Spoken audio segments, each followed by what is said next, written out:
Hi guys, welcome to the Rolls and Recoil podcast. Today we have a very special episode in store for you guys. It's going to be a little bit different one this time. There's not going to be any video on this current episode just because we are doing a long distance call with a lifelong friend here, Lurch. Lurch, why don't you go ahead and introduce yourself real quick? Hello, everyone. I am Wild Lurch, or Lurch, depending on who you talk to. I am a longtime friend of BearActual, and I've known Soldier with Arrow for I want to say a good couple months. We actually went to high school together, but we were too far of an age gap to really get to know each other. But yeah, I'm excited to be here with the Rolls and Recoil team. So I really don't know how to go about this. I kind of just introduced myself. So Bear, why don't you go ahead and take it away? Let them know what we're getting into. Oh, by the way, I'm here too. This is Arrow. Arrow's here as well. Completely skipped me out of the introduction. I was gonna get to that, and then fucking Lurch was just like, "Yeah, Bear, take it away," and I'm like, "Wait, we have to introduce someone else." I could have sworn I introduced you. No, you're just like, "I'm a lifelong friend of Soldier with Arrow," and you're just like, I'm just like, you didn't say his. We didn't introduce him, anyways. But yeah, today Parker's actually dealing with some personal stuff, so he's not going to be in this episode today, so we're not going to touch on that.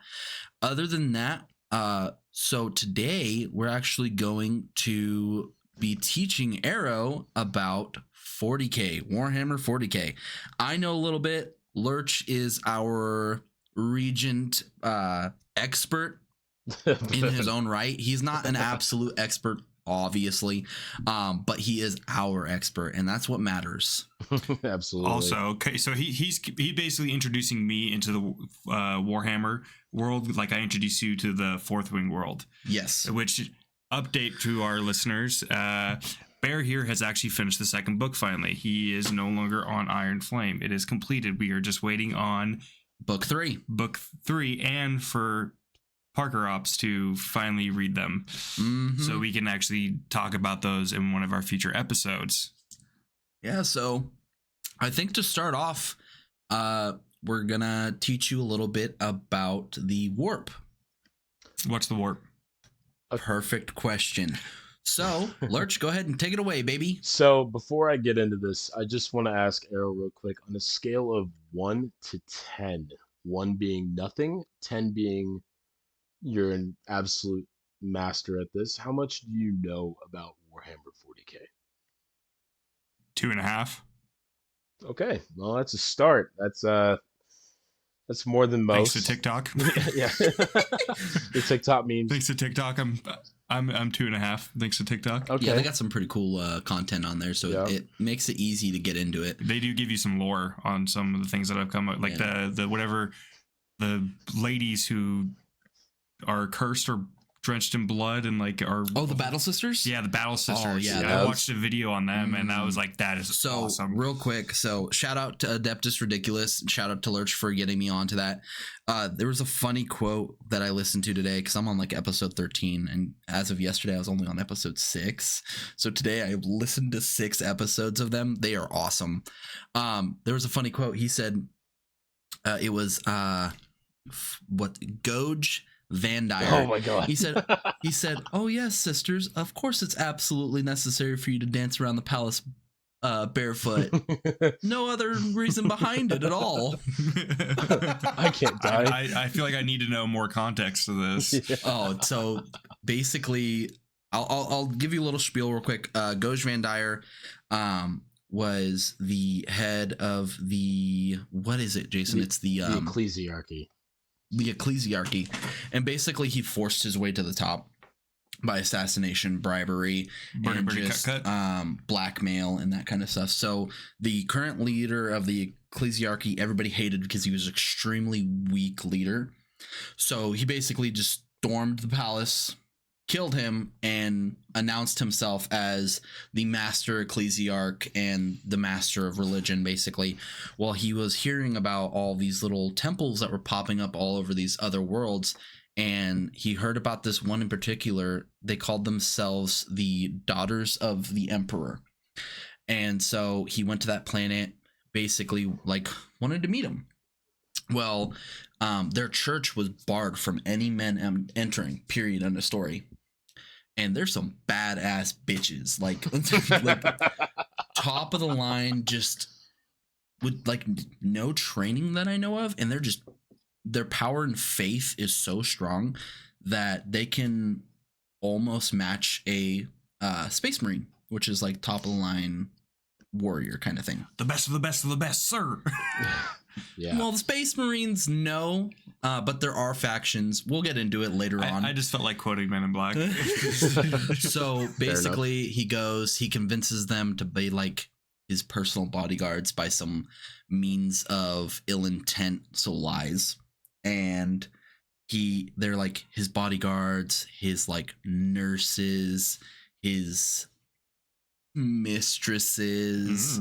He uses them for whatever he sees fit because he lied to them so well that they thought that he was literally the word of the God Emperor. So whatever he said, they had to do, period, end of story. So he would use them in his own ways. So that's why that quote comes into play. Of course, it's absolutely necessary for you to be barefoot in the palace. Okay. That's what he wants to do. I mean, he did pull the whole "I'm captain, now you're dead." This is my ship, and he has the most villainous name. Like Lurch can attest to this. Goj Van Dyer. Yeah, I mean, luckily I'm Gooch. No, Goghe, I believe. It just reminded me of the word Gooch. So yeah, it's just like it's Gooch vampire. Yeah, he is an absolute piece of shit. So basically, back to the warp. We got a little bit off topic just because, questions were asked. Oh, you're totally fine. So go right ahead, Lurch. Take it away. Learn me something, Lurch. Okay, let's see. Learn me a thing. See what I can dredge up from the edges of my mind from what I remember. I'm gonna use the Lexicanum, which is basically the official Warhammer 40k wiki. Wiki. Yes, I know. Thank you. They also cover Warhammer Fantasy and Age of Sigmar, but that's totally non sequitur. So I'm going to be referencing the Lexicanum a couple of times, but I'm not going to do that often. I'm going to kind of just go off the top of my head what I know. I know a lot of people in the comments are going to be there's going to be quite a few actuallys. I'm totally prepared for that. I don't really mind that much. Entertainment over accuracy, as the boys over at Adeptus Ridiculous say. So let's get into the warp. So obviously, there is the materium. There's everything we know that we can touch, feel, taste, smell, all that stuff. The warp is more of a, I would say, parallel. It's the immaterium. So think of like I really hate using this reference because Minecraft. But think of like the Nether. Think of the Nether, but like not the Nether. So Oblivion. Yeah, so it's a parallel universe. So Oblivion centered around like chaos. So think of so Oblivion. Yeah, pretty much. Think of the phrase "as above, so below." Everything that happens in the materium, there is a reflection of that in the warp. So think of it as kind of this calm sea. So where we're starting in the timeline of Warhammer 40k, it's kind of this calm like sea. It's got a couple of ripples here and there, kind of like a really calm seas. So it is a source of power to the psychers of the 40k realm, which are basically sort of like space sci-fi mages. They could draw on the power of the warp. But it is where the chaos gods exist. So you have 4 core chaos gods, and you got a couple of minor gods underneath that. You have Tzeentch, Nurgle, Khorne, and Slaanesh. So I'm not gonna quite get into what the 4 gods are about. I'm just gonna focus on the warp. Yeah, I got a quick question though. Yeah. Does Khorne play the bagpipes, but not that often, just every now and then? That's the first time I've heard that joke. Yeah. I would imagine. I would imagine his legionaries would love to play bagpipes. Because I've gone and seen Korn and they played bagpipes. So I wanted to know if Korn plays bagpipes in this world too. Because maybe it's just a personal question. Is it a yes or no? Korn's right hand man is Jonathan Davis.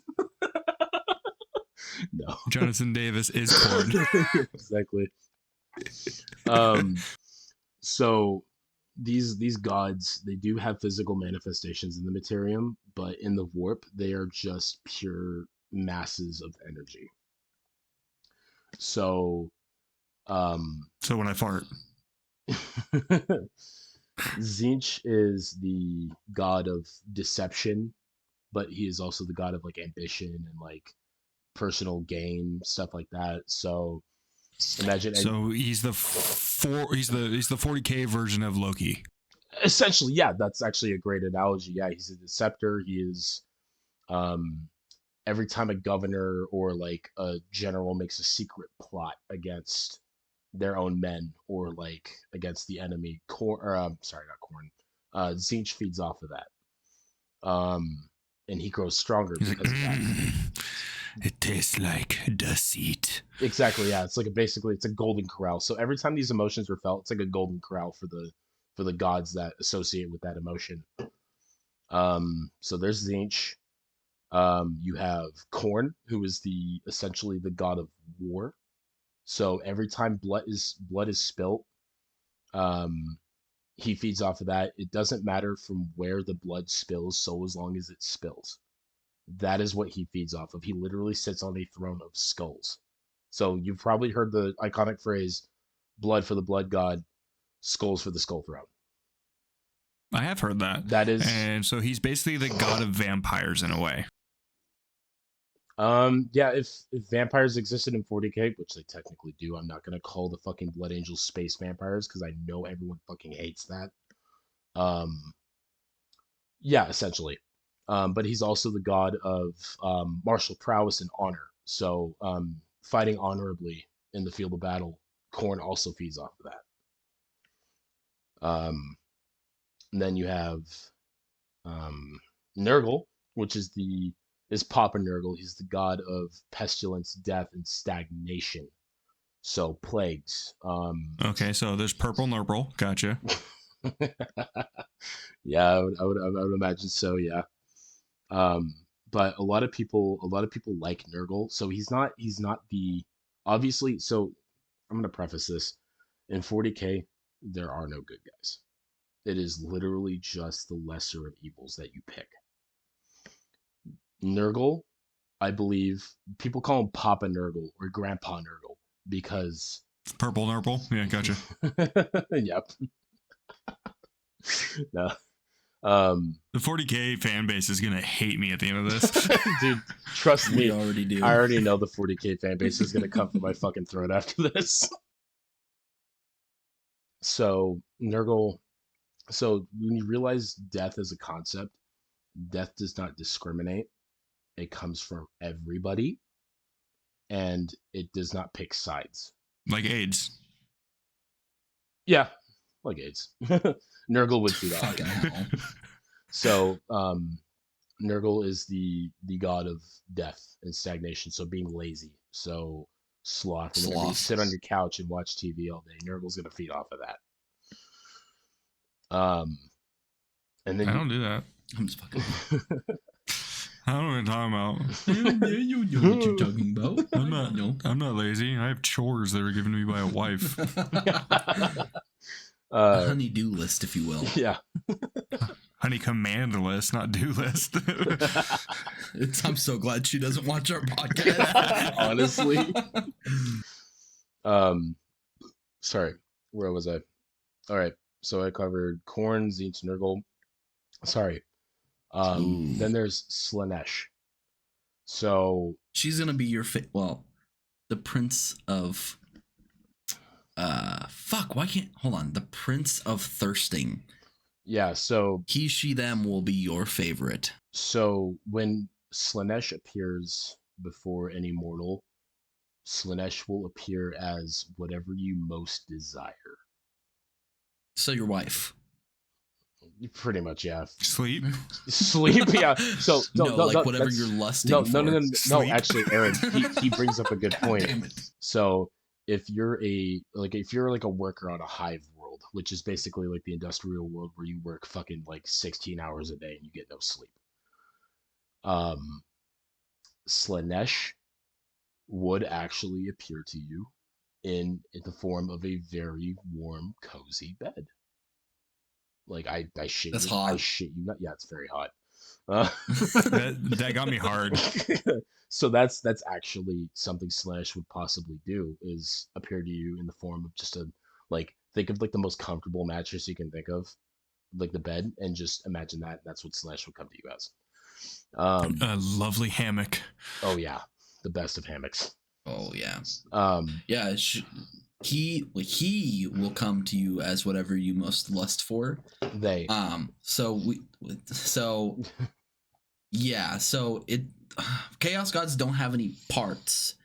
But Slanesh is mostly depicted as having titties, but it's more like a hermaphrodite. but that's like it has both sides. So you got to understand, Warhammer 40k kind of came out in like the early to mid 80s.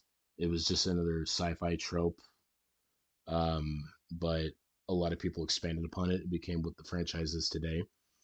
So Slanesh is not only the god of desire, but because it has no form, is the chaos god of unspeakable excess.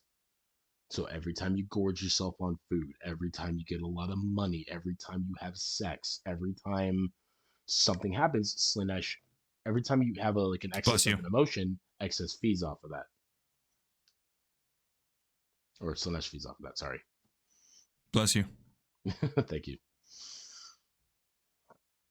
So Why are you sneezing so much? I don't know, man. You tell me. Why are you shaking your knees so much? Because I don't know. So it's sorry. over here rubbing up against me. How you doing? Hey. How you doing? For those of you who don't know, me and Arrow are recording at my desk. So we are pressed up against each other as if we are lovers. We are lovers, though. God, why you gotta tell people? Damn, it was supposed to be a secret. Slanesh Thank would God like to your know wife your doesn't location. watch this. Son, you get a text message from us. Where the fuck are you? Psych, they already know where you are. They always know. They always know. But yeah, sorry, Arrow. It sounded like you had a question and I cut you off. I don't remember. He said, "Why the fuck are you sneezing so much?" Yeah, I said that. Yeah, right. Okay. Mid-season allergies and this lamb marita is absolutely killing me. I'm kidding. No, I'm too lamb marita. Slammerita sounds great. I'm ready to party. Hey, all I got is Mickey's. I'm sorry. We're both broke, bro. I get it. Fair. If we're just broke, just say that. Well, we just did. We're broke. So anyway, those are the 4 chaos gods. So that kind of covers the warp. There's not much to go into it lore wise. It's just it is, and it always has been, kind of like the other world, the other side, basically. So when humans die in the world of 40k, or when anyone dies in the world of 40k, except for a few factions, they go to the warp.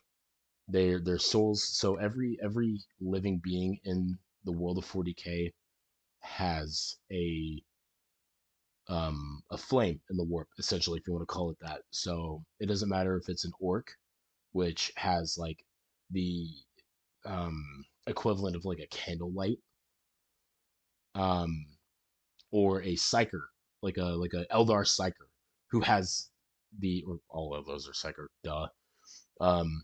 Which are like the fuck is a psycho? Psyker. So a psyker is basically like a psychic. They have mind powers. Psychos. Yeah, they are psychotic. Psychers can go psychotic if they're not trained properly. Basically they have a connection to the warp kind of thing. They can draw on the warp for their power, so on and so forth. But so like an Eldar who are like master psychers, like all of them. It doesn't matter if you're a Craftworld Eldar or a Drukhari or something like that. Their presence in the warp is equivalent to like a bonfire. Like it's massive. There's a lot of presence in the warp. But like either way, all living billings. God, come on, man. all all living beings in the warp have a presence, or in the real See, world. I don't know any of these terms you're saying, so you could have just played that off like you said the correct word, and I would have not known. Yeah, but then I would have had to talk about the billings, but they don't exist except for Rabuda Gilliman. He does your taxes. Um, I'll get that at a later point. So now that I have the warp essentially kind of, are you? Or, sorry, before I continue, are you following me, Arrow, with the concept of the warp, what it is? Yes. Okay, cool. So now that I have the warp out of the way, we're going to talk about one of the bigger events in the creation myth overall of the 40K universe, and that is the war in heaven. So, ooh, baby, the Necrons. the Necron tier, actually, before they became the Necrons. Well, they still become the Necrons. So I'm right, you're right. Fuck you. I will get into that. Purple. So, in the beginning, there were a race of people. There were two races of people, actually. There were the old ones, which we have James Workshop himself has not given us any information. So Aslan. Yeah, pretty much. But we don't have any description. We don't even know what the old ones look like. So they are like, basically, think of the Forerunners in Halo, but we never figured out what the Forerunners look like. And that's because the only ones that I've ever seen them are the Necron tier and the Catan. Uh-huh. The Katanas? Okay. Sorry. The Catan. Katanas. -TAN. Catan. So I should probably... I'm gonna dick punch you. No dick punching. That's an HR violation. I will have to get what HR? This is a privately owned company. Fuck you. Wouldn't you like to know? So anyway, so before we get into the Catan thing, because that's a whole other beast in itself. There were the old ones, and then there were the Necron tier. The Necron tier were a race of spacefaring peoples, and the old ones had super cancer. Super cancer, yeah. I'll get into that. I'm just prefacing the races at this point. The old ones are these super advanced technological spacefaring people. They cover every planet in the galaxy, and some theories say even the entire universe. So before I even get into this, this is the thing about 40K. You preface with the timeline is fucked. You preface with another preface. So the preface is Warhammer 40K only takes place in the Milky Way galaxy, the entire galaxy, and maybe some outer fringe stars. That's it. There's no intergalactic stuff going on. There's no it doesn't cover the whole universe, just the Milky Way galaxy, which is fine because the Milky Way galaxy in itself is massive. If we went to a whole universal thing, it would just be lost to us. Like there's no way they'd be able to cover the entire universe.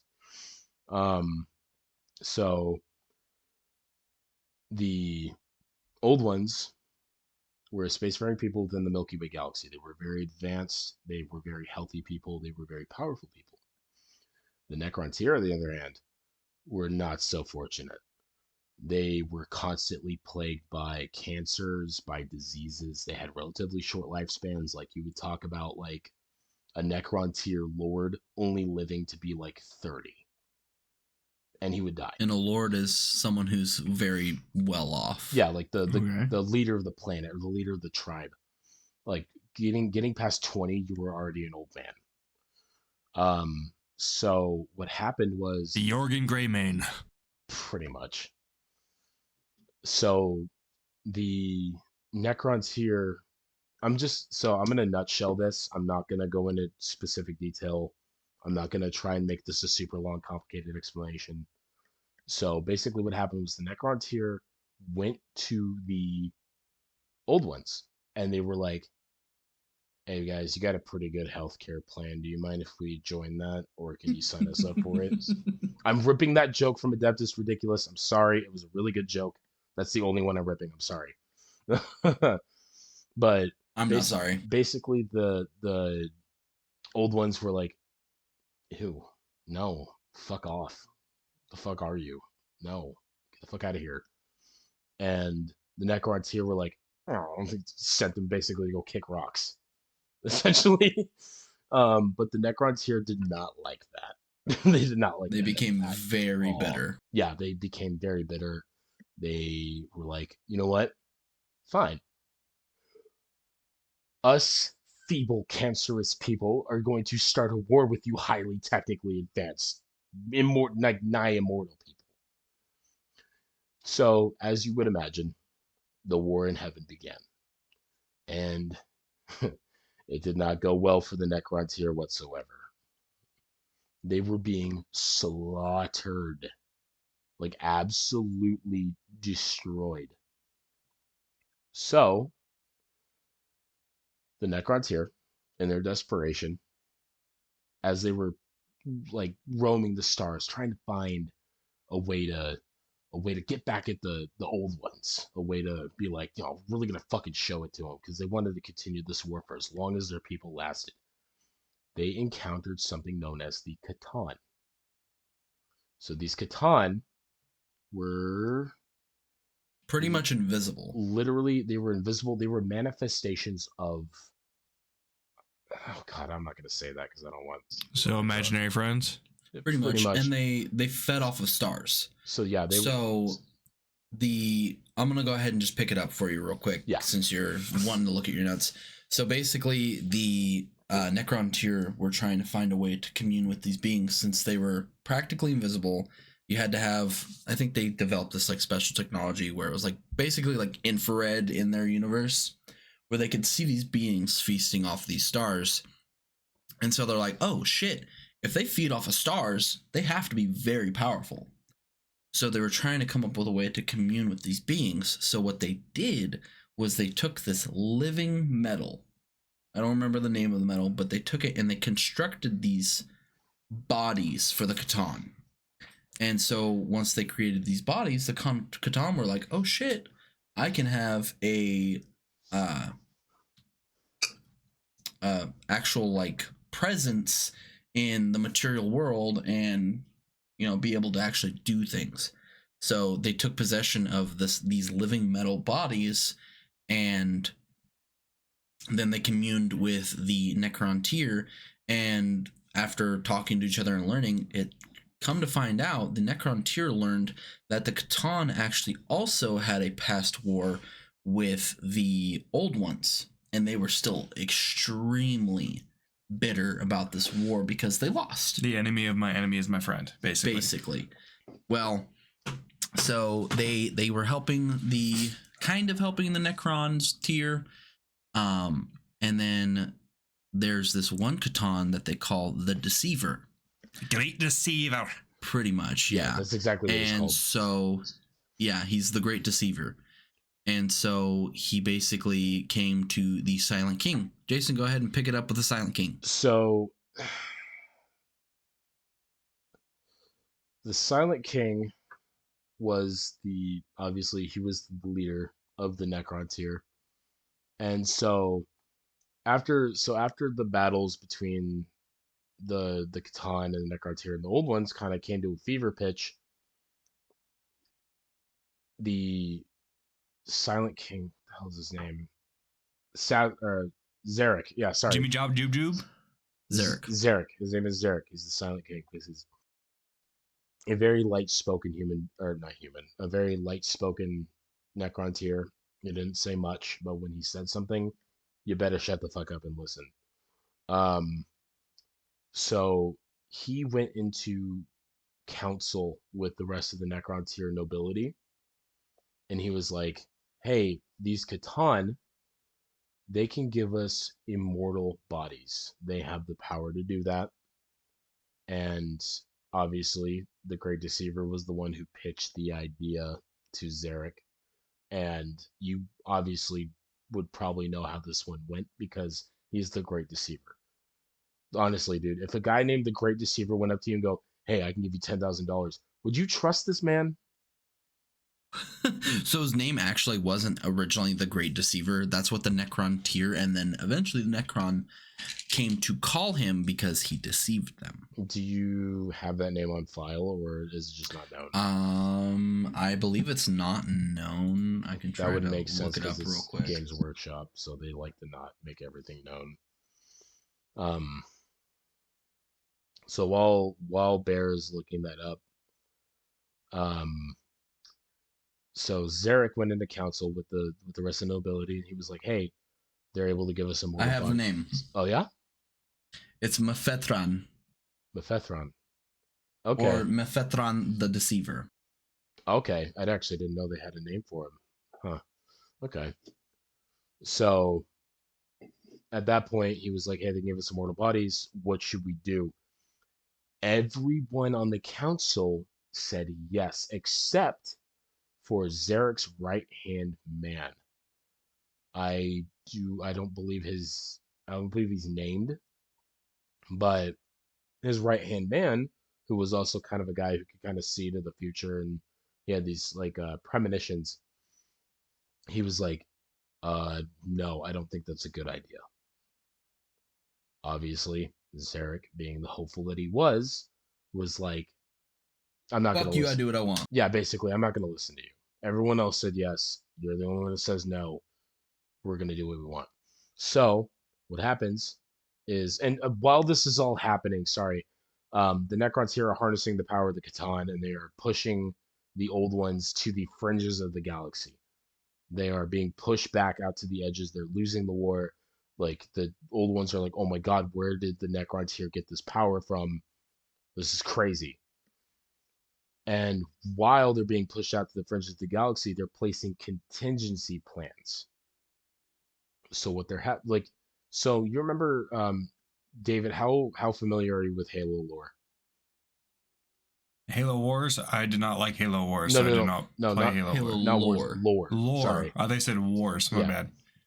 A pretty decent amount. So did you I've read all the books. So did you figure the point where the Forerunners left copies of everything just in case the Halo rings were fired?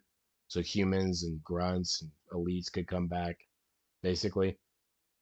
Yeah, that's kind of where Cortana was. Idea of Cortana came from, was them finding the technology about that and used it to create an AI based off of Dr. Halsey. Yeah. So basically, like the Forerunners, the Necrons here started to find planets. And when they found these habitable planets, they would plant seeds of these different races. So we had the Quarks, which eventually became Fucked the planet. Huh? They fucked the planet. Cool. They fucked the planet. Yes, they did. It's Kendrick Lamar's freestyle. He had a dick as big as the Eiffel Tower and fucked the world for 72 hours. Yeah, the old ones planted seeds. They left behind the Quarks and the Eldar. And the humans. They also planted humans. Oh, that's right. Yes. Yeah, so they went around to these planets and started planting these seeds. So they had humans, Quarks, which were the orcs now that you know in 40K.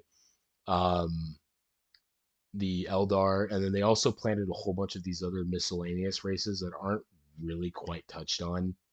Like I know you have the Tau. The Tau, yeah, the Tau. Don't give the Tau blankets. Oh my god. Stop. It's Stop. Yeah, there's a few other races that are indicted into the Tau Empire. I don't remember their names right off the bat, but one of them's like a bird people, another one's like a insect people. Yeah. There's quite a few that the Eldar, I mean not the Eldar, the old ones planted seeds for them. Yeah, so they planted these seeds on these planets as a contingency plan should they lose the war against the Necrontyr. So they wanted a force to fight back against the Necrontyr. And so so anyway, back to Zarek and his little spiel. So after they agreed to become immortal beings, the Catan set up these essentially furnaces, and they were like, okay, enter these furnaces and we will give you immortal living bodies. Yeah. And what's fucked hold on real quick. What's fucked is the Silent King marched all of his citizens, every last one, some even in chains, into these furnaces to create immortals to fight the old ones. Yeah. Huh. Zarek didn't quite realize the gravity of the situation when he realized that as these immortal beings were coming out of the furnace, so this whole event is called the biotransference. So the Fully baked cream pies. What's what was that? Wow. Fully baked cream pies. Oh my god.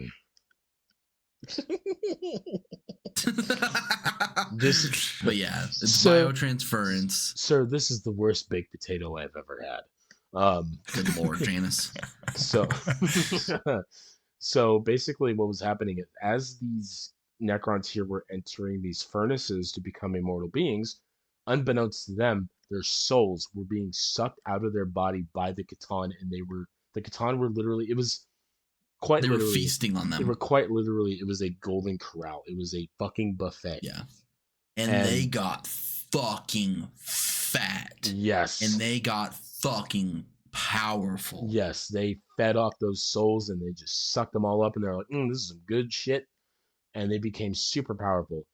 And at the end result, what happened is that these Necrons here were being replaced with what was known as the Necrons, which are essentially mechs. They are completely 100% living metal, which is known as Automatons. automatons, yeah, machines. So the lower commoner class, as they were being passed through this furnace, they lost their soul, they lost their identity, they could not communicate, they could not talk. They were completely mindless, essentially. But as you went up in the hierarchy, more and more of these like lords and so their lords were called pharaons. If you look into the Necrons more closely, you will see a lot of like Egyptian-esque kind of aesthetic. So literally one of their kings is called Imhotep, the Stormlord. Like instead of Imhotep, it's Imhotep. So as you went up the hierarchy, these lords would gain more of their cognizance. So like generals of the Necrons here would have a lot more of their mind still intact. They'd still be cognizant. They'd still be aware of what's going on. Zarek, of course, as he went through the furnace and committed biotransference, he was completely cognizant. He was still Zarek. He was still completely aware. Cognitive? Cognizant. Cognizant. That is the proper term. But here's also the thing: is these fucking furnaces would strip your flesh away completely, your bones, everything would be completely incinerated, and your mind would basically be transferred into a computer chip, which is what powered the Necrons. Yeah. And it was a painful process. It was not painless at all. So, I keep doing this. Sounds like a hell of a Friday night. Oh fuck. Oh yeah. Hell yeah, brother. Basically, it was like the I have no mouth and I must scream kind of thing. Like it was brutal. So again, I totally missed a super important detail about the War in Heaven. This takes place roughly 60 million years before the advent of Earth and the humanity and anything that goes on within like the tribal humans. Because in the world of 40K, humanity kind of like happens as it actually happens. So like the 1920s were still the 1920s. Like they draw real parallels. So this took place 60 million years before the formation of Earth, or Terra as they call it in the 40K universe. So anyway, excuse me. These limeritas, man. So anyway, so the biotransference happens. The Necrons, it goes from the Necron tier to just the Necrons. And so Zarek, after he gets his new shiny metal body, looks back and goes, "Oh, this is not what I wanted at fucking all." And then he looks at them and goes, "You can kiss my shiny metal ass." Not yet. Right. So I just wanted to quote Bender. I'm sorry. No, you're all good. You're all good. It's a fine quote. It's tried and true. So Zarek, he looks at his people and he looks at his generals and all of his nobles and all that. He feels this just crippling guilt And emptiness. and emptiness. He has no fucking soul. So after the old ones are driven out, so eventually they are driven out, I believe it is Zarek that comes up with the plan to break up the Catan. So what happens is you can't Hold on, you're missing a really key part. What was that? So as all of this is happening, they're slaughtering the old ones. The Catan are so powerful. They're literally hurling black holes at the old ones. Yeah, so we'll get into So all this is happening, and the warp begins to bloat and bloat. Yes. And bloat So as the suffering goes on. This is really the key point to where Khorne and Tzeentch and Nurgle and not Slaanesh. Slaanesh is by far Later on. the younger Chaos Gods. So Khorne starts to really feed off of this. So remember when I told you the warp is kind of like this calm sea. It begins to ripple and it begins to start waving and it begins to start becoming more tumultuous and not uncanny, but restless. It starts to boil. It starts to just start churning. And eventually Khorne is born. Khorne is the oldest of the Chaos Gods because war has always been a thing. So anyway, the Necrons begin to push the old ones out into the fringe of the galaxy. The old ones plant the seeds, and so what happens is eventually the old ones are completely wiped out. There are no living old ones in the current 40K universe, at least that which we know of, and they're gone. The old ones are gone completely. Now that's just the Necrons. And unbeknownst to the Necrons, there are other life forms starting to form on other planets. So what happens is Zarek sees what's going on. He goes, "Oh my fucking god, what have I done? I have betrayed my people. I have caused them immense pain. They're all mindless husks, essentially. They're just machines." And so what happens is Zarek puts them all into a very, very, very deep sleep. He puts them on these things known as Hold on. You skipped a totally important part. What did I skip? The Necrons fighting the Catan because the Great Deceiver deceived the Necrons. Yeah, sorry. So, I'm getting how way do you ahead kill a of god, Arrow? Become one? You can't kill a god. In the But 40K they figured out that you can shatter them into shards and harness their power. So the Necrons begin to wage war against the Catan because they're fat. So now they're slow, but they're still extremely powerful. But because they're godlike beings, they can never truly die. They can only be shattered into shards. So the Necrons begin to wage war against the Catan in an effort to eventually... The Silent King wants to bring his species back. He wants to put them back into flesh and blood bodies again. Mm-hmm. So in order to do that, they think that the key is to destroy the Catan to get their souls back. They were wrong. So they begin to shatter the Catan and wage war against them. I believe this war went on for what, 10,000 years between the war in heaven and the war against the Catan? It was a ridiculously long time. Yes. So eventually they win. And it's funny because the Silent King has like a pimp chair kind of ride. If you ever... It has a shard of the Great Deceiver in it, which powers it. Yeah. So as like penance, the Silent One, they have these throne worlds, right? Where they created these like pyramids and everything for the Necrons. There are tomb worlds. So tomb worlds. Yeah. My bad. Yeah. So after the war is won and they've defeated the Catan and they're all shattered, he has all of his servants go into these tomb worlds, and he has all of them go to sleep. Servants, and he's generals. Sorry. Let me. Everybody. Every other Necron. Everybody. So as he still feels this immense guilt. So all of these Necrons are asleep in these tomb worlds now. So what does he do?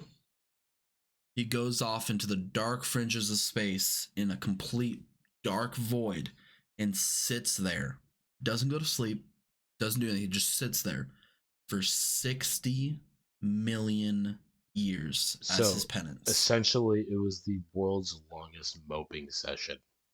Yeah. But think of the most emo person you've ever known times like 3 million. So while Zarek was out there, he wasn't only just moping, he was trying to calculate and trying to think about how he can bring the Necron back to flesh and blood. But that still has not happened. There's nothing leading to that. With the release of 10th edition of 40K, none of that has come to fruition. They're thinking about it, but nothing has actually happened. So to continue off of Bear's point, sorry, I don't know if I was interrupting your flow or anything like that. And we're back. All right. So where were we? Bear, do you recall? The moping session of the Silent King. Right. So tonight will be the night that I will mope for you in space. It was fucking perfect. So basically we're right at the end. We're in kind of current time, and the only reason that the Silent King returns is he sees the Tyranids off in the distance coming in, and we will save that for the next time. Yeah. Okay. That's there's a lot that, like, if we kept going, we could go all night. That was a lot of information. Oh yeah. So yeah, Warhammer Warhammer General, it's not even just 40K, but Warhammer Fantasy, Warhammer 40K, and Age of Sigmar are all serious rabbit holes. They are absolute. So the basis of 40K was just written off of, like, back when Rogue Trader was a thing, back when it was just the original, just the tabletop, and there was no lore associated with it.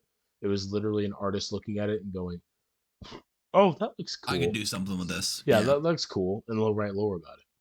But yep. So anyway, with Zarek in deep space, that marks essentially the end of the War in Heaven. So that is just about where we'll leave it. Anyway, guys, I think that we're going to go ahead and call it there. If this was Rolls and Recoil, I'm BearActual. I'm Soldier with Arrow. And we got Wild Lurch. Now, where can they find you, Wild Lurch? So right now I have no social media handle yet. I'm working on creating a social media page. You can find me on TikTok. I have nothing posted. But I will start working on that soon. I promise. It's because the Lurch is off in the wild, so that's why they call him the Wild Lurch. Exactly, yeah. You can never find him when you need him. I will come back to the grid when when I find a suitable social media platform.